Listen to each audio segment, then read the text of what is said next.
Buenas tardes a todos. ¿Escucha bien? Un poquito duro.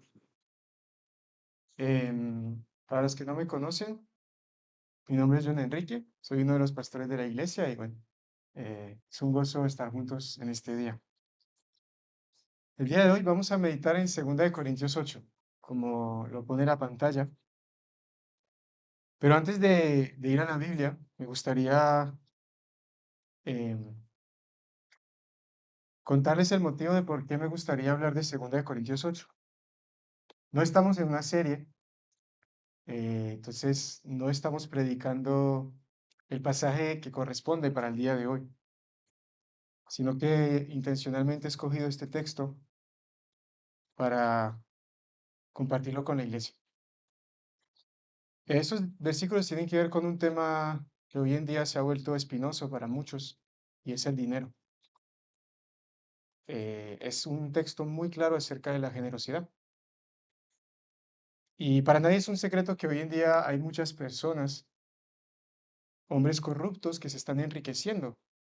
Cogen la palabra de Dios, la tergiversan para que las personas den de su dinero, para que ellos se lucren.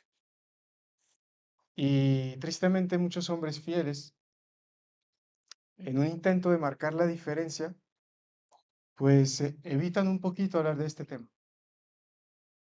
No les voy a decir que ha sido fácil para mí hablar de este tema, no les voy a engañar, les voy a decir, sí, los otros no lo hacen, pero yo sí no. Creo que es un tema que es complicado para todos, pero Cristo nos ha llamado a rendirle todas las áreas de nuestra vida, y eso no excluye nuestro bolsillo. Así que tenemos que exponer todo el consejo de Dios. Por eso hoy he querido que reflexionáramos en un pasaje que nos habla de esto, y también es por las circunstancias de nuestra iglesia. Si hay personas que pues apenas nos están conociendo, quizás son ajenas a todo esto que voy a contar, pero em, como iglesia local hemos experimentado de primera mano una generosidad eh, que solamente puede provenir de Dios. En los últimos 2 o 3 años, más o menos, nuestra iglesia ha sido bendecida económicamente de una manera asombrosa. El local que compramos hace un año costó 285.000 euros, y la gran mayoría de ese dinero no vino de esta iglesia. O sea, no vino de nosotros, de los que estamos aquí. La mayoría de ese dinero vino de iglesias del extranjero, de creyentes a través del mundo. Y en el último año, ¿no? Ya una vez que lo compramos con ese dinero que nos dieron, se levantó otro desafío. Teníamos que reformarlo porque estaba, o sea, ni siquiera por temas eh, de que queríamos, deseábamos un local que estuviera nuevo, es que literalmente no nos iban a permitir usarlo para un uso como el de una iglesia, no estaba adecuado para eso. Así que sí o sí teníamos que hacer unos trabajos. Y también para esos trabajos hemos recibido un apoyo económico de muchas iglesias a través del mundo, especialmente de Estados Unidos. O sea, Dios nos ha ido bendiciendo económicamente de una manera impresionante. Y no solamente para el local, para comprar un local, reformarlo. También Dios nos sorprendió el año pasado porque unas iglesias de Reino Unido aceptaron apoyar a uno de nuestros pastores, a Eddie, para que pudiera dedicarse al 100%, al 100% al ministerio. Y eso es algo que nos beneficia directamente, que uno de nuestros pastores pueda dedicarse a la iglesia, a nosotros, para ministrarnos. Y Peter, bueno, Peter, desde que ha fundado la iglesia, siempre ha sido apoyado por la iglesia de Estados Unidos. O sea, constantemente nuestra iglesia ha sido bendecida por la generosidad de otros hermanos. Hermanos que ni siquiera conocemos, por lo menos muchos de nosotros no los conocemos. Y por un lado me alegra de ver cómo Dios ha sido bueno hacia nosotros. Y no debe incomodarnos decirnos, wow, o sea, Nosotros no hemos hecho nada y Dios ha puesto en el corazón de otras personas darnos todo ese dinero y permitirnos comprar un local, reformarlo, tener un pastor dedicado al tiempo completo, dos pastores dedicados a tiempo completo. Como dijo Pink en un libro que estamos estudiando, Dios no trata con nosotros basado en nuestros méritos, porque no tenemos ninguno, sino por amor a su gran nombre. No debe incomodarnos recibir, pero lo que sí me preocupa o lo que le clamo al Señor es que no nos acostumbremos a esa generosidad. Somos pecadores, pecadores redimidos, pero somos pecadores. Y no estamos exentos de que el pecado que hay en nosotros nos engañe, de que en medio de tanta generosidad, de tanto recibir, empecemos a acomodarnos, empecemos a acostumbrarnos a eso, a que ya no hace falta que saquemos nosotros de nuestro bolsillo. Basta con pedir ayuda a Estados Unidos y van a llover los dólares. Tenemos que recordar que dar es una responsabilidad de toda la iglesia, de todos los creyentes. También es nuestra responsabilidad, no solamente de los hermanos de Estados Unidos y de otras partes. Tristemente, cuando nos acostumbramos a recibir, a veces ocurre lo que acabo de decir, ¿no? Como que nos desentendemos, como que decimos, bueno, si hay otras personas que están supliendo estas necesidades, pues ya no tengo que esforzarme, ya otra persona lo está haciendo por mí. Y aún más, a veces dejamos de, no solamente de desentendernos de nuestra responsabilidad, sino aún creer que ya no es nuestra responsabilidad. Pensamos que la generosidad es algo opcional, que no es un deber, no es un deber cristiano. Pensamos, por ejemplo, de que proveer para los siervos que están dedicados completamente al ministerio de la palabra y de la oración no es una responsabilidad de la iglesia local, sino que es una responsabilidad de agencias misioneras o de otras iglesias adineradas en otras partes del mundo. O pensar que cuidar de los creyentes en medio de nosotros, de la viuda, del huérfano, ya no es nuestra responsabilidad, que eso le corresponde a los servicios sociales, a Cáritas. Pero eso no es lo que enseña la palabra de Dios. Por eso hoy quiero que meditemos en 2 Corintios capítulo 8. Permítame hacer una oración para antes de ir a la palabra de Dios. Padre, te encomendamos a tu palabra y a tu Santo Espíritu, porque solamente tú tienes el poder de penetrar lo más profundo de nuestra alma. Solo tú tienes el poder de discernir los pensamientos y las intenciones de nuestro corazón.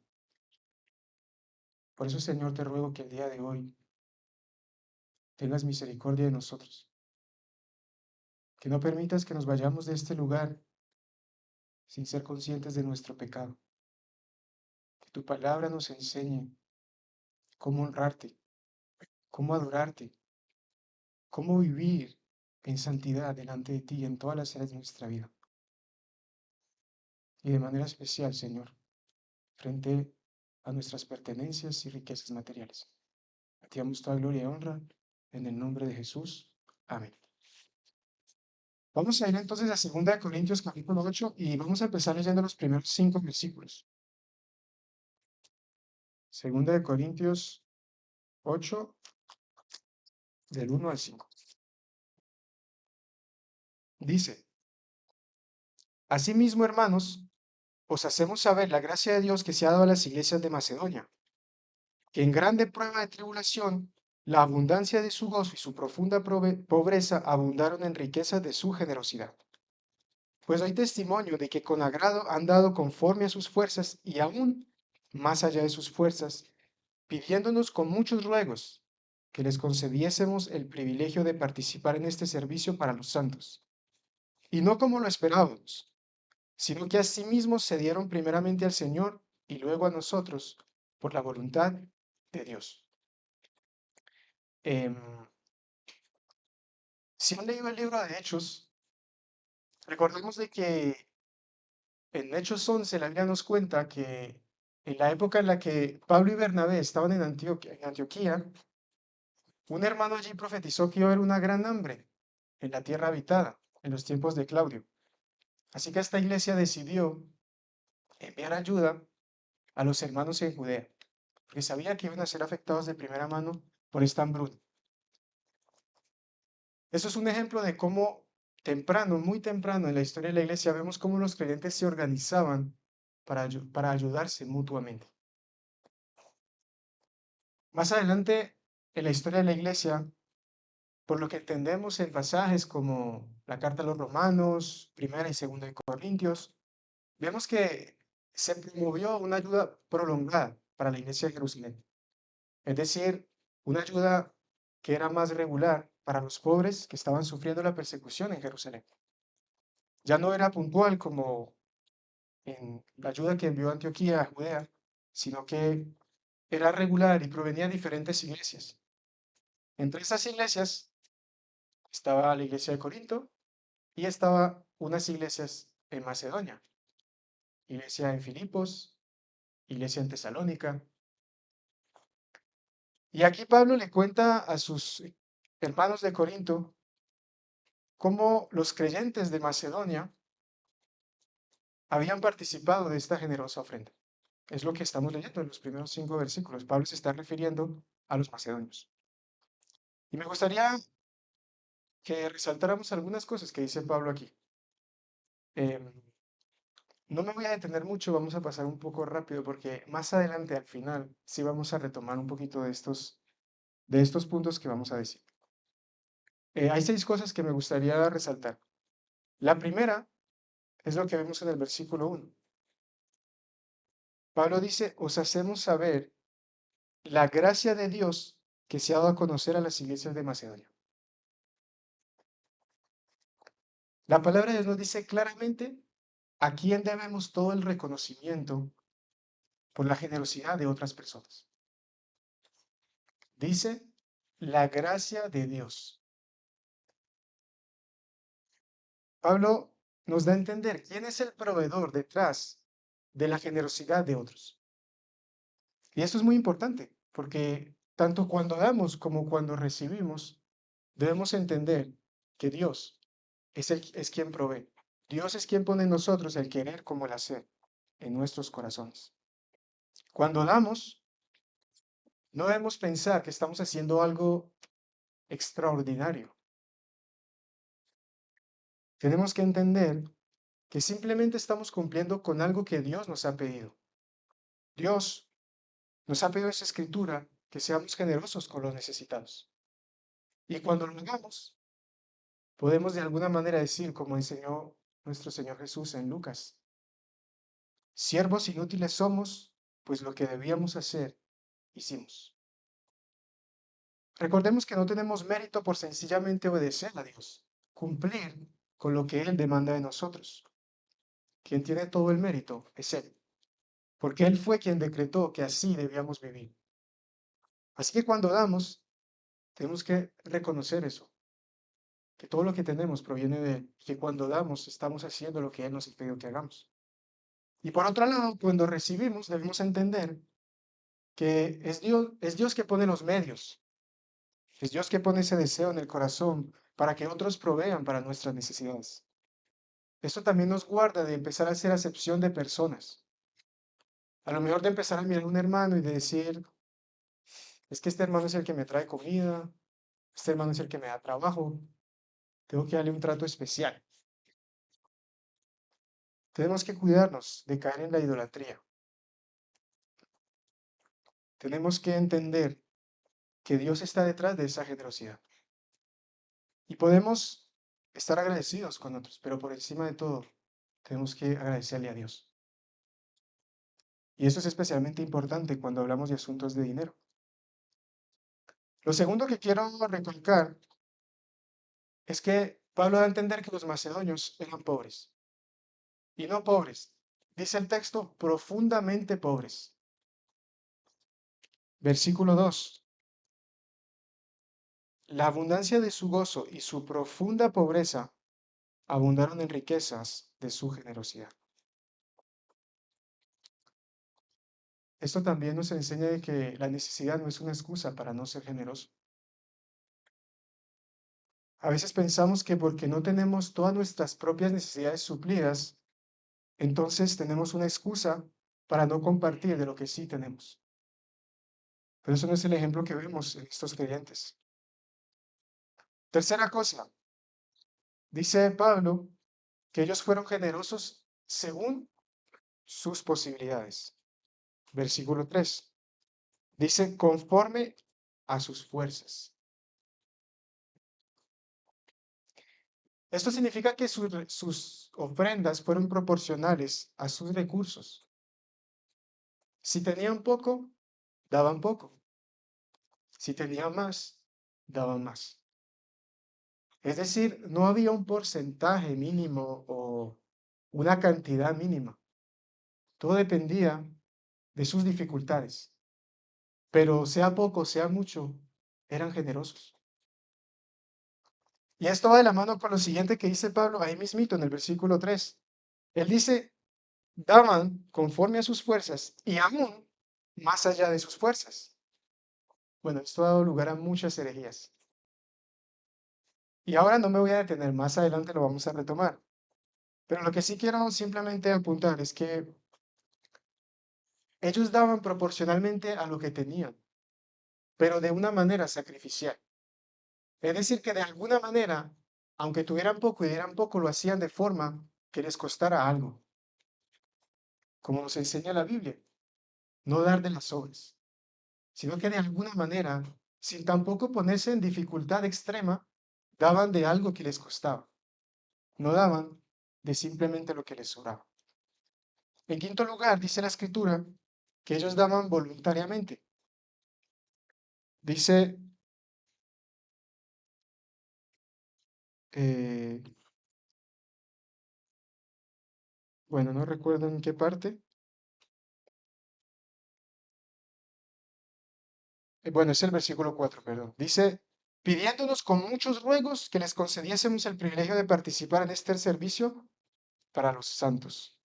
Es decir, no era algo que Pablo quería forzarlos a hacer, sino que era algo que venía de ellos. Ellos estaban dando de su propia voluntad. Recordemos que la Escritura nos enseña en todas partes de que lo que Dios busca es, no son las cosas externas que nosotros podemos ofrecerle, como por ejemplo nuestra alabanza o nuestro servicio en la iglesia o fuera de ella, o nuestras ofrendas. Todo eso no lo necesita. Él no necesita personas tocando la guitarra o personas que saquen de su dinero para darle, ni tampoco necesita personas que pongan las sillas. En un sentido profundo, lo quiero decir. Lo que Él busca es el corazón detrás de esas cosas. Lo que Él busca es un corazón que le ame, que se entregue a Él a través de esas cosas. A través de una ofrenda, a través de un servicio en la iglesia, a través de la alabanza, todo eso. Porque si quitamos el corazón, el amor genuino de un corazón agradecido de estos servicios, Dios los rechaza completamente. No los quiere, no le interesan. Por eso la ofrenda tiene que ser voluntaria, porque Dios no quiere nuestro dinero porque lo necesite. Él quiere nuestro corazón. Y el último y sexto punto que quiero recalcar es lo que dice en el versículo 5, que asimismo se dieron primeramente al Señor y luego a nosotros por la voluntad de Dios. No quiero que piensen que la palabra de Dios se trata de entender cuáles son los pasos para hallar la bendición o para ser mejor persona. Aquí no estamos hablando de los 6 pasos para ser un buen creyente, un creyente generoso. La palabra de Dios busca que nosotros nos entreguemos a Cristo y que en esa entrega cada día seamos semejantes a Él. Por eso, lo primero que tenemos que hacer, antes de buscar eh, un comportamiento, una conducta, es entregarnos al Señor. Y esto es lo que vemos en los macedonios. Primero se entregaron a Cristo y luego se entregaron a los santos por amor. Porque como está escrito en 1 Corintios 13, si repartiese todos mis bienes para dar de comer a los pobres, y si entregase mi cuerpo para ser quemado y no tengo amor, de nada me sirve.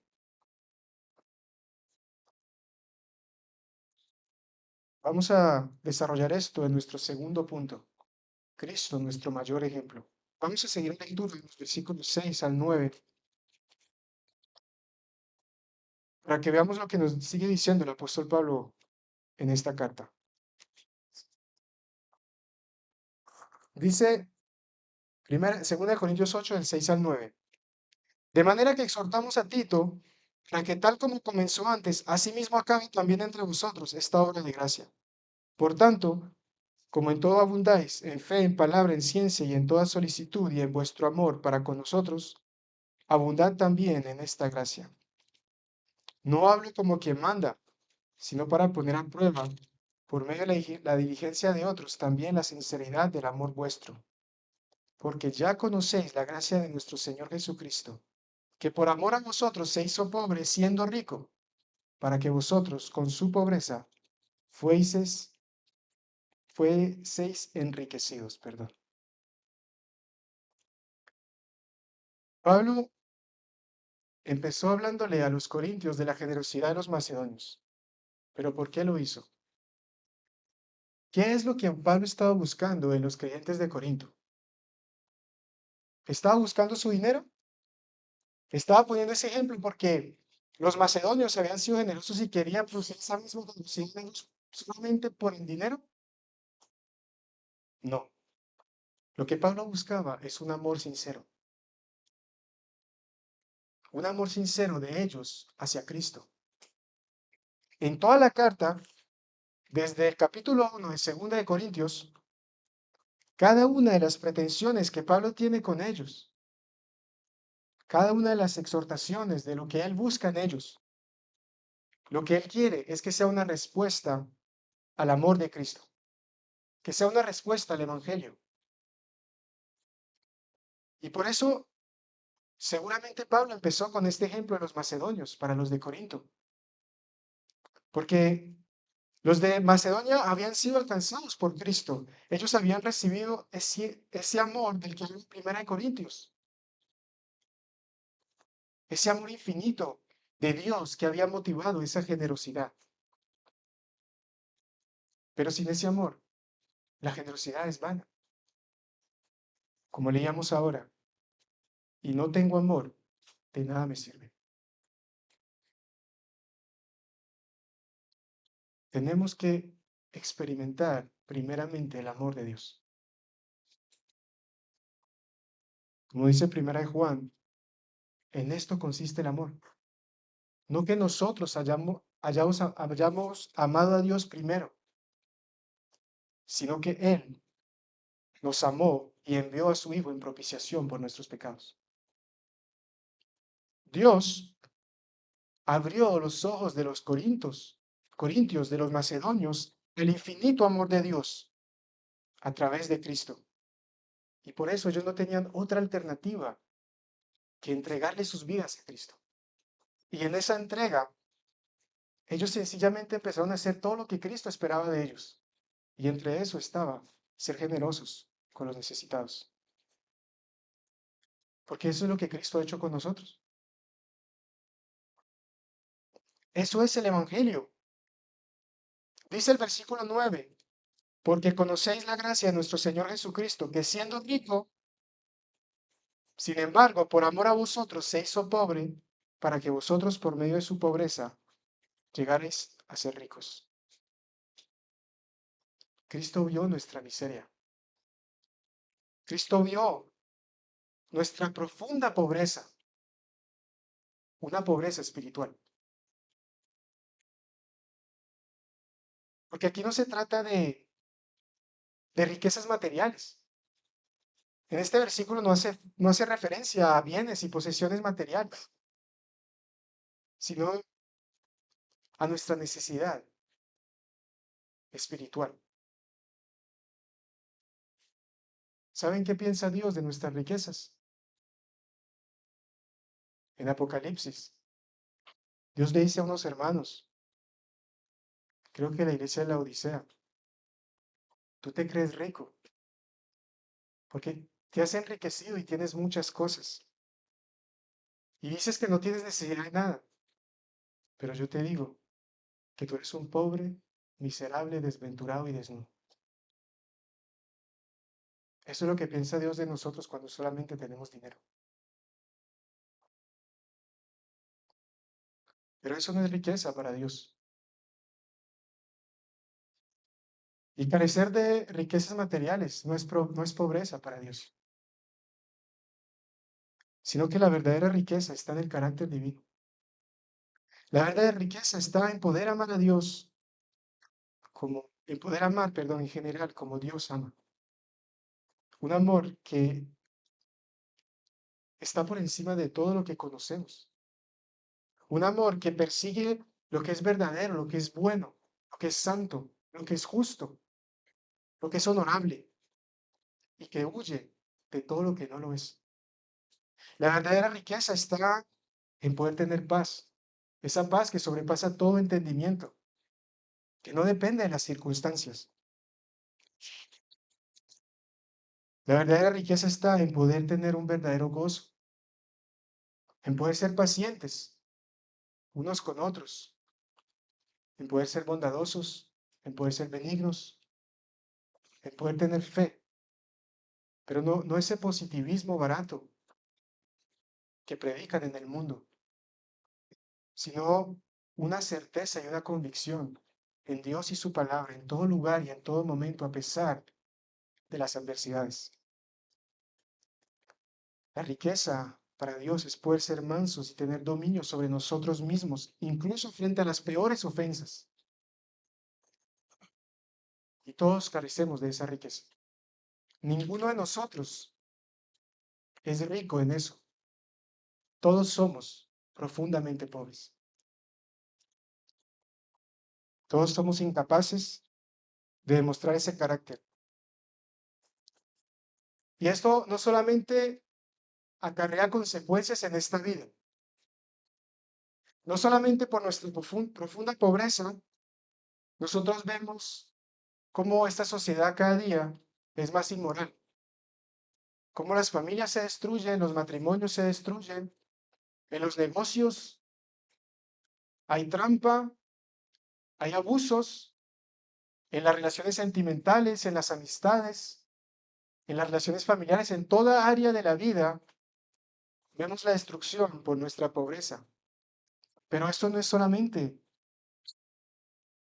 lo que pasa por nuestra profunda pobreza. Lo peor es que nuestra profunda pobreza nos hace merecedores de un castigo eterno.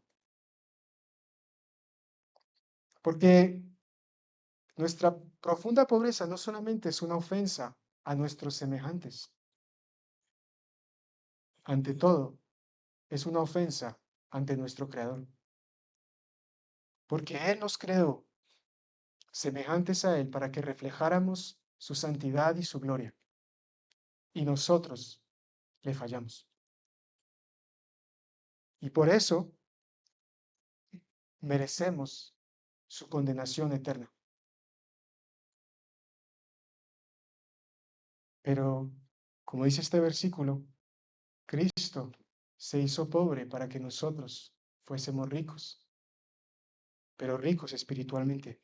Cristo, siendo Dios, aceptó rebajarse a la condición nuestra, a la condición de hombre. Y siendo hombre, vivió esa vida de riqueza espiritual que ninguno de nosotros ha podido vivir y vivirá jamás. Y aceptó morir, tomando sobre él toda la ira de Dios en la cruz, por nuestros pecados. Y lo hizo para elevarnos a la condición de hijos de Dios. Como está escrito, mas a todos los que le recibieron, a los que creen en su nombre, les dio potestad de ser hechos hijos de Dios. Eso es lo que Cristo hizo por nosotros.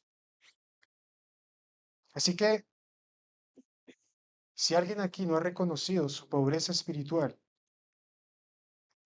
yo quiero decirle que todos los bienes materiales que pueda acumular en esta vida, todas las buenas obras que pueda hacer en esta vida, no le van a alcanzar para pagar su salvación.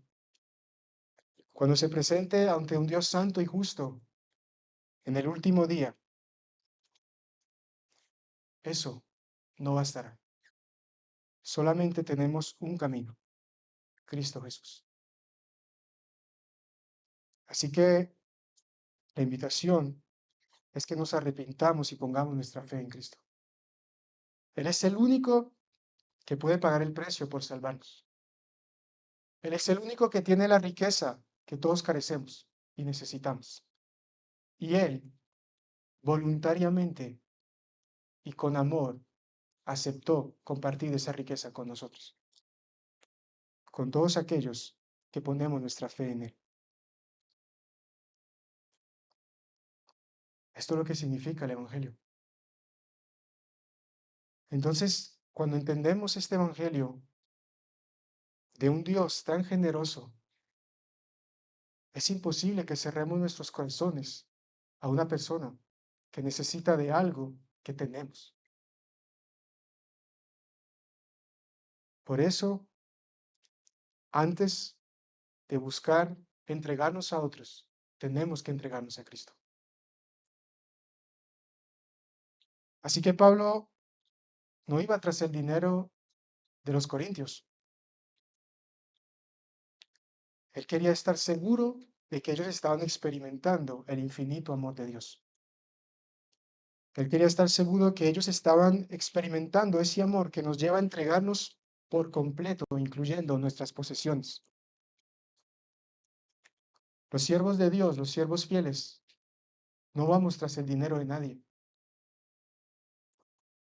Pero el hecho de que haya muchos falsos maestros que sí lo hagan, que sí tergiversen la palabra de Dios, que sí quieran lucrarse predicando y enseñando falsos evangelios, no nos da derecho a predicar que no hay que dar, que no hay que ser generosos.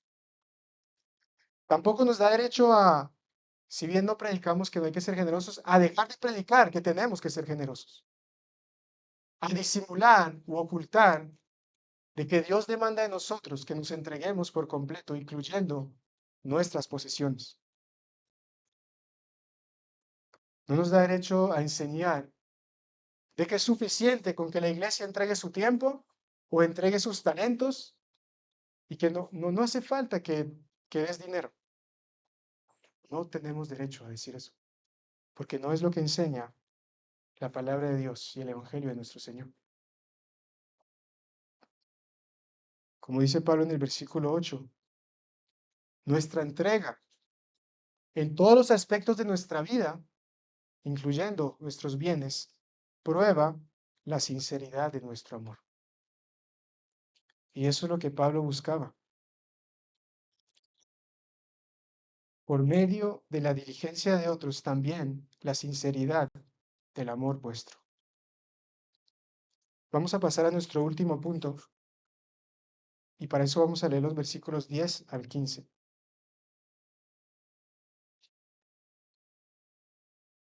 Dice 2 Corintios 8, del 10 al 15.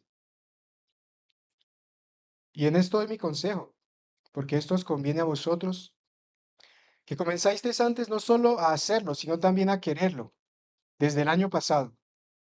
Ahora pues, llevad también a cabo el hacerlo, para que como estuvisteis prontos a querer, si también lo estéis en cumplir conforme a lo que tengáis. Porque si primero hay la voluntad dispuesta, se la acepta según lo que uno tiene, no según lo que no tiene. Porque no digo esto para que haya para vosotros holgura y para vosotros estrechez, sino para que en este tiempo, con igualdad, La abundancia vuestra supla la escasez de ellos, para que también la abundancia de ellos supla la necesidad vuestra, para que haya igualdad. Como está escrito, el que recogió mucho no tuvo más, y el que poco no tuvo menos. Vamos a dividir, digamos, esto en dos partes. En la primera parte, en los versículos 10 y 11, entendemos que los corintios habían empezado a dar de alguna manera y en algún punto habían dejado de hacerlo. Em, bueno, aquí hacemos conjeturas, no son suposiciones, no sabemos. Algunos dicen que los falsos maestros que habían en Corinto, que de hecho influyeron en la mala relación entre la iglesia y Pablo, por eso esta carta empieza con un tono muy severo, porque hubo muchas cosas que Pablo enfrentó en su relación con ellos.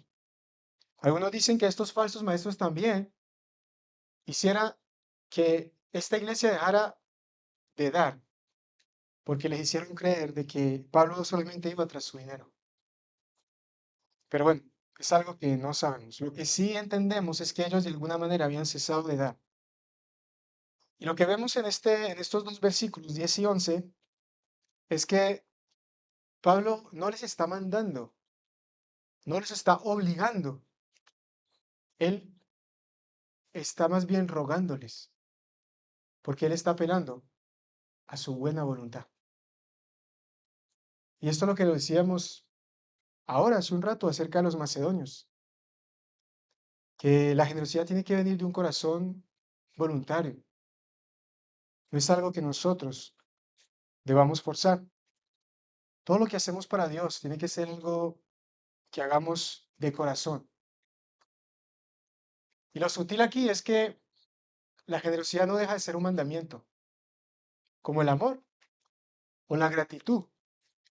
La Biblia no dice, sería bueno que amaras a Dios, sería bueno que fueras agradecido, sería chévere que fueras generoso. La Biblia nos manda a amar a Dios, nos manda a ser agradecidos, nos manda a ser generosos, nos manda a muchas cosas, pero eso no excluye que tengamos que hacerlo voluntariamente. Hay personas que han dicho, he escuchado, ¿no? Yo no doy porque es que no doy con un corazón alegre. Entonces,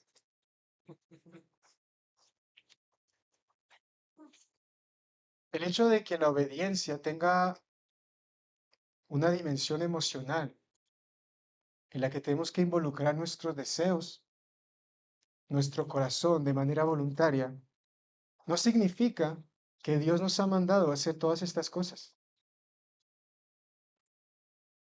Pero no significa que Dios no nos ha mandado a hacer todas estas cosas. Dios nos ha mandado a amarle, a ser agradecidos, a vivir en toda santidad delante de Él. Y entre eso nos ha mandado a ser generosos. Pero Él quiere que lo hagamos de corazón. Por eso necesitamos a Cristo. Solo Cristo puede darnos un corazón que se deleita en lo que Dios pide de nosotros. Porque nosotros podríamos, quizás un tiempo, obligarnos a vivir según Dios nos manda, a venir a la iglesia, a ofrendar, a servir, a orar, pero tarde que temprano, si lo hacemos en nuestras fuerzas, no vamos a poder seguir. Tarde que temprano, abandonaremos ese camino estrecho, porque lo que Dios quiere no es un corazón que haga estas cosas. Perdón, no es una persona que tenga esta conducta, sino un corazón que desee tenerla y disfrute y se deleite en vivir de esa manera. Y eso solamente nos lo da Cristo.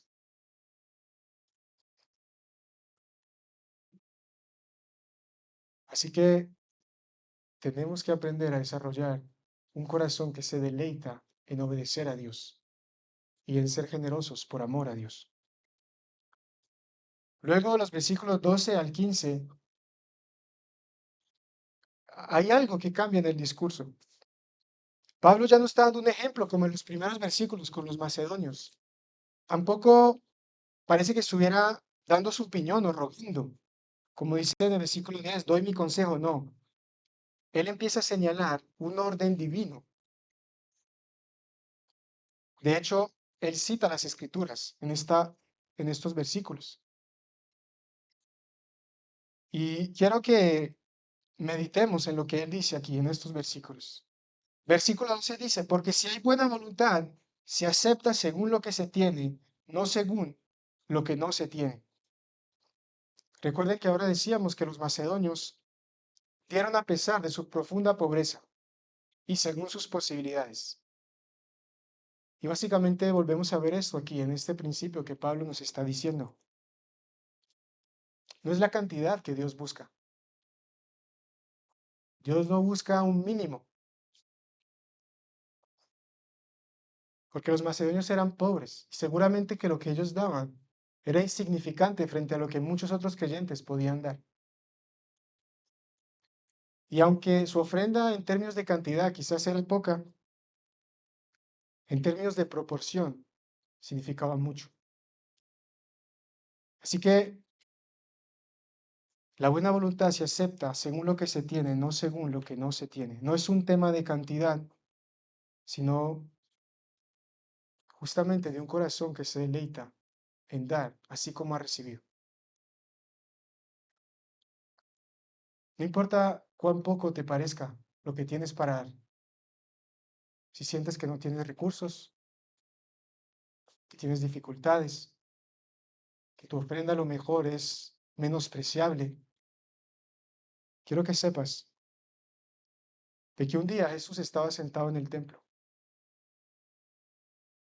Se acercaron muchas personas a echar mucho dinero y en un momento se acercó una pobre viuda.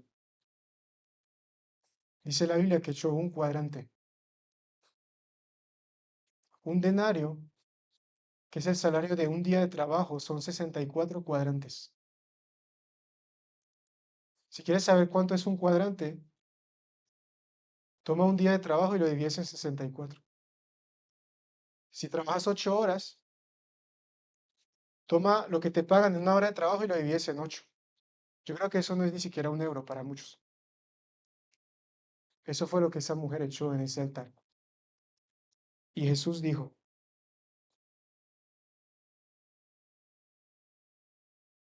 en verdad os digo que esta viuda pobre echó más que todos. No importa si crees que tu ofrenda es menospreciable, para Dios no lo es.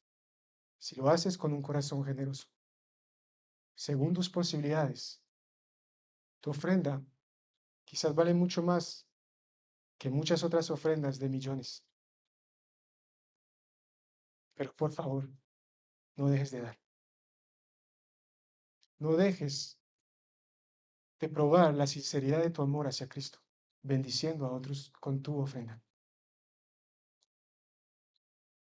En el versículo 13, Pablo dice, esto no es para holgura de otros y para aflicción vuestra, sino para que haya igualdad. Y quiero aquí retomar lo que decíamos ahora, acerca de que los macedonios dieron más allá de sus posibilidades. Eso es algo que ha sido bastante tergiversado. Algunas personas han vendido sus casas, sus bienes, lo han entregado todo por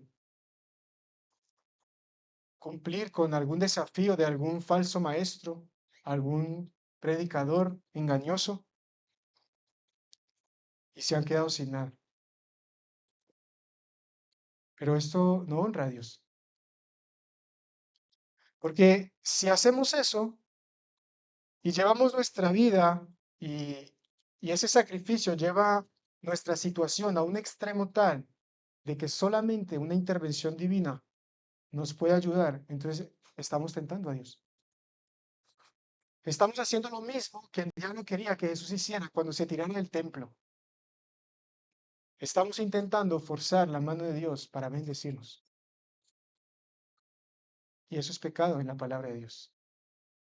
Por eso No es lo que Pablo está promoviendo con el ejemplo de los macedonios, no es lo que vemos en la palabra de Dios. No se trata, cuando dice dar más allá de sus posibilidades, de que tú lo sacrifiques todo y te ponga en una situación insostenible.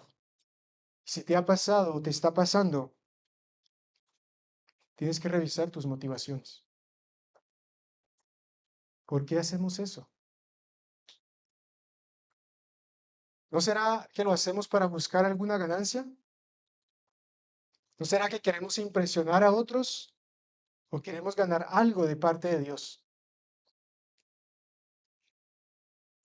Condenamos a los falsos maestros, a los predicadores de la prosperidad y a muchos otros que tuercen la palabra de Dios, pero lo cierto es que ellos también son instrumentos de Dios, instrumentos de ira, pero son instrumentos de Dios. Dios es soberano. Dios, a Dios no se le escapa nada.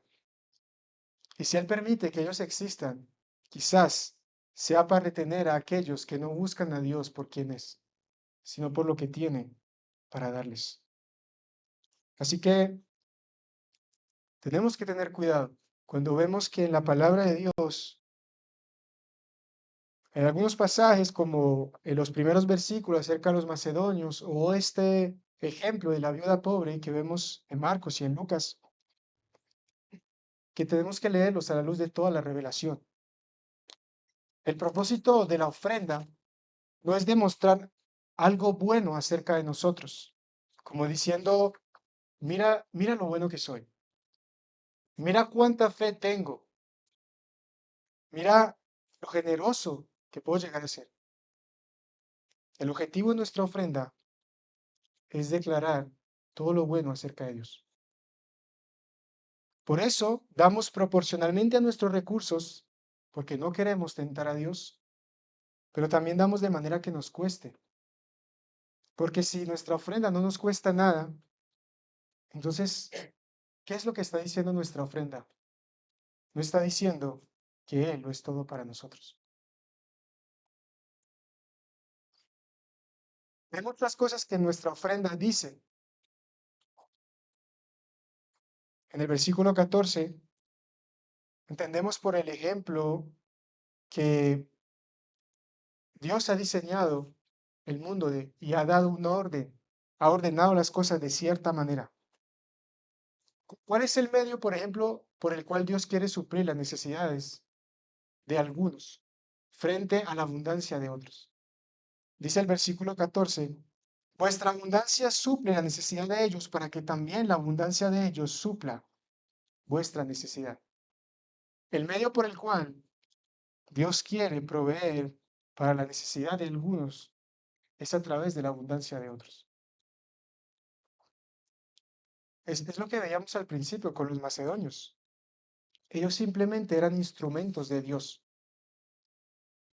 Dios es quien suple a todos y a Él debemos gloria. Pero para esto cada uno de nosotros tiene que entender su responsabilidad ante Dios de ser un instrumento en sus manos, para que a través de la abundancia que Él me ha dado, pueda hacer suplir la necesidad de algún hermano. Y esto choca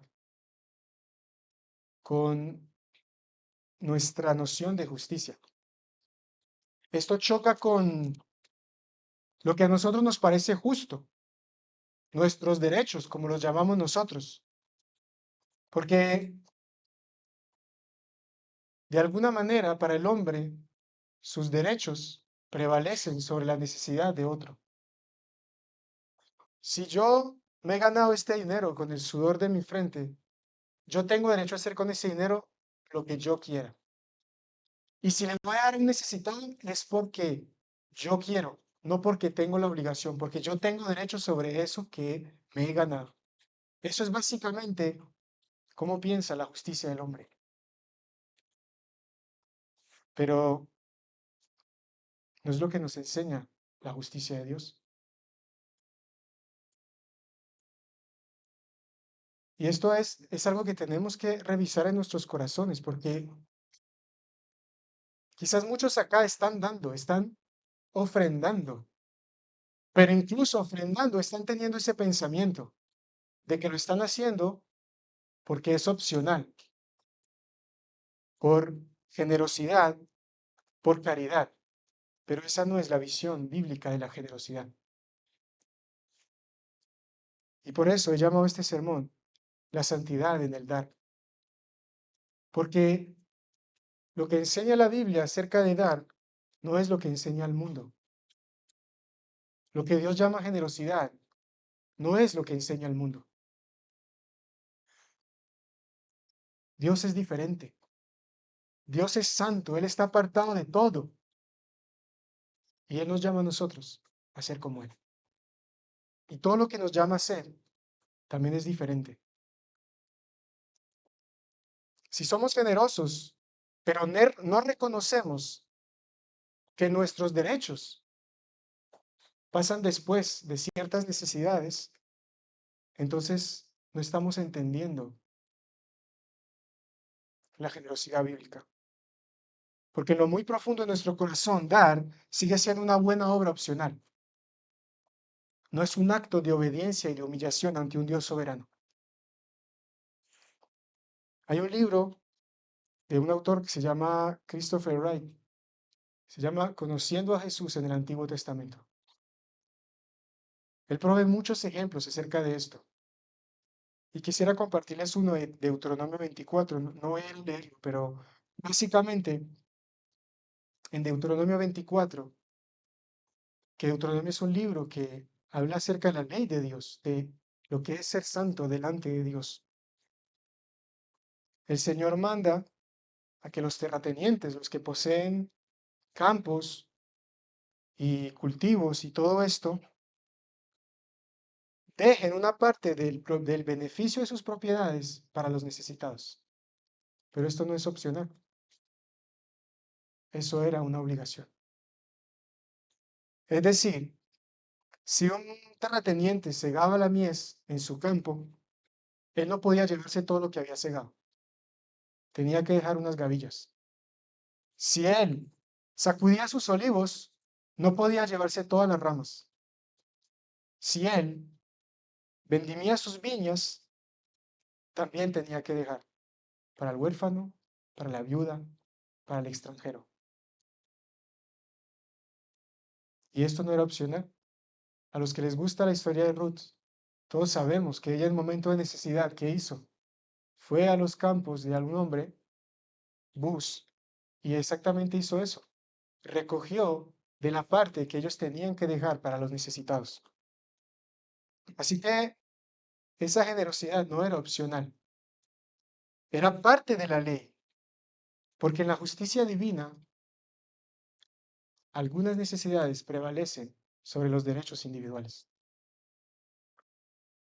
Así que la generosidad que Dios busca producir en nosotros implica que reconozcamos que Dios es el dueño de todo. Y aunque eso no elimina que Dios nos ha dado derechos individuales sobre lo que nos ha confiado,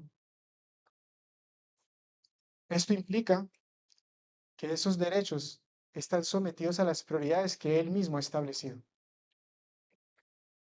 Dios me ha confiado algo, un trabajo, unos recursos, y yo tengo derechos sobre eso. Pero Él ha establecido prioridades en su justicia y yo tengo que someterme a ellas. Y Él me ha mandado a que de esos recursos sea generoso, a que los comparta con aquellos que lo necesitan. Así que cuando damos, si queremos hacerlo de una manera santa, como Dios, tenemos que recordarlo. Tenemos que recordar que mis derechos no prevalecen sobre las necesidades, o por lo menos sobre algunas necesidades. La generosidad santa no es una caridad opcional, es un acto de justicia divina. Y esto cuesta aceptarlo.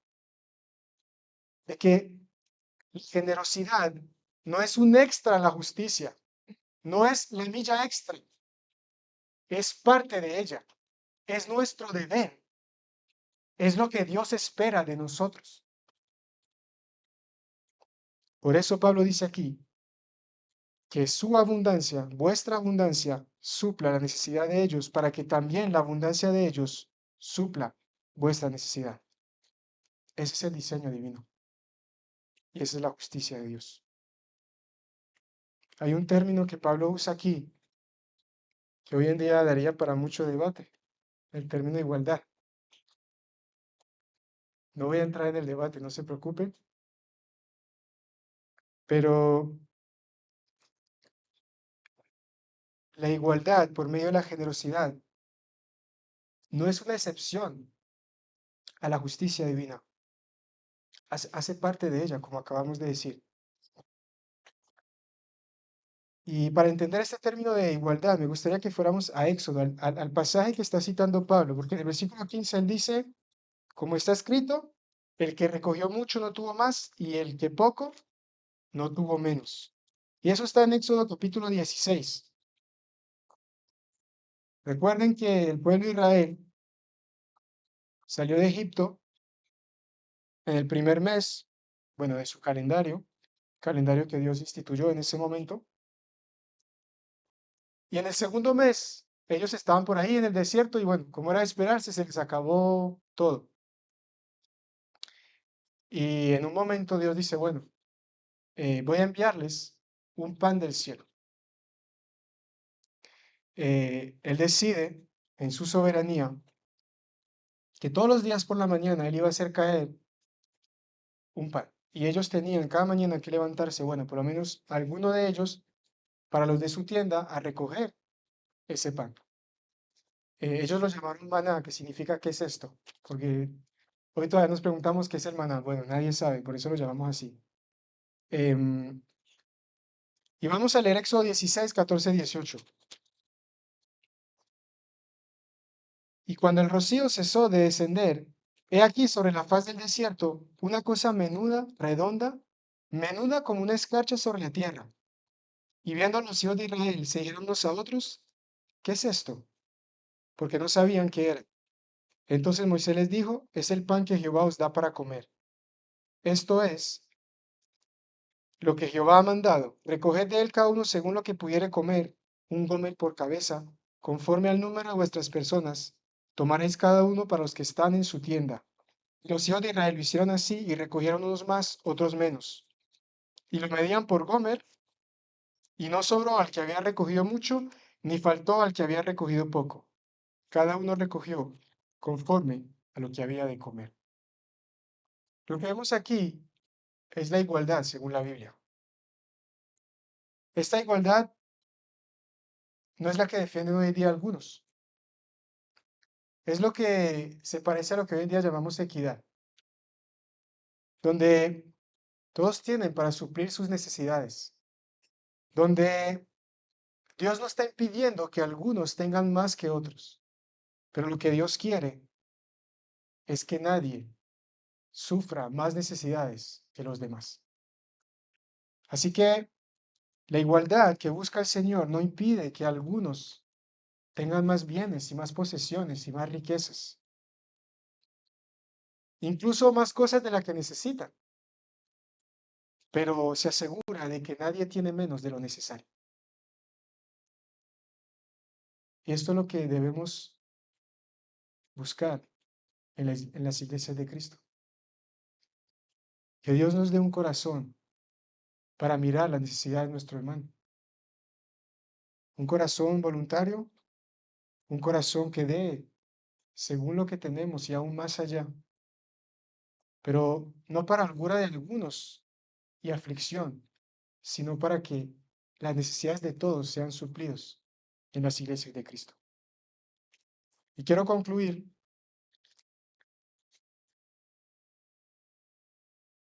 recordando que Dios nos ha llamado a ser santos como Él es santo, pero que no podemos hacerlo en nuestras fuerzas. Decíamos ahora que solamente por medio de Cristo podemos cumplirlo. Y justamente la Biblia nos dice que Cristo es nuestro maná. Estas personas estaban necesitadas y para poder sobrevivir, Dios envió ese maná del cielo. y les enseñó a compartir unos con otros, porque algunos recogían más y otros menos, pero al final del día, ¿qué pasaba? Las necesidades de todos eran suplidas. Pero si Dios no les hubiese dado ese maná, ellos no hubiesen podido suplir las necesidades de ninguno. Nuestro maná es Cristo. Juan capítulo 6 dice, y Jesús les dijo, de cierto os digo, ¿no os dio Moisés el pan del cielo? Mas mi Padre os da el verdadero pan del cielo, porque el pan de Dios es aquel que descendió del cielo y da vida al mundo. Le dijeron, Señor, danos siempre este pan. Jesús les dijo, yo soy el pan de vida, el que viene a mí nunca tendrá hambre y el que en mí cree no tendrá sed jamás. Corramos a Cristo, permanezcamos en Él. Vivamos en su plenitud y en ella dejemos que Él nos use, que nos use como instrumentos de su amor para suplir las necesidades los unos de los otros. Oremos. Padre, ¿cómo no adorarte y cómo no rendirnos ante ti por el gran amor que tú has tenido para nosotros en Cristo Jesús? Gracias porque somos como errantes en un desierto, sedientos y hambrientos, y tú, Señor, saliste a nuestro encuentro y nos diste agua y nos diste pan. Un agua y un pan que nos han permitido tener la seguridad de que nunca más volveremos a tener sed y nunca más volveremos a tener hambre. Hoy te ruego, Señor, que nos ayudes a atesorar ese pan en nuestros corazones, que nos ayudes a ver a Cristo como nuestro único tesoro y a aferrarnos a Él, que todo lo demás frente a Él no signifique nada, no tenga valor alguno y que con un gozo que no podemos explicar, con una paz, Señor, que no podemos explicar, podamos darnos unos a otros. Produce, Señor, ese deseo y ese hacer en nosotros. Gracias por tu iglesia. Gracias por tu generosidad, Padre. Ayúdanos a no defraudarte. Ayúdanos a ser un pueblo santo en toda nuestra manera de vivir. Ayúdanos a ser generosos. Te lo pedimos en el nombre de Jesús. Amén.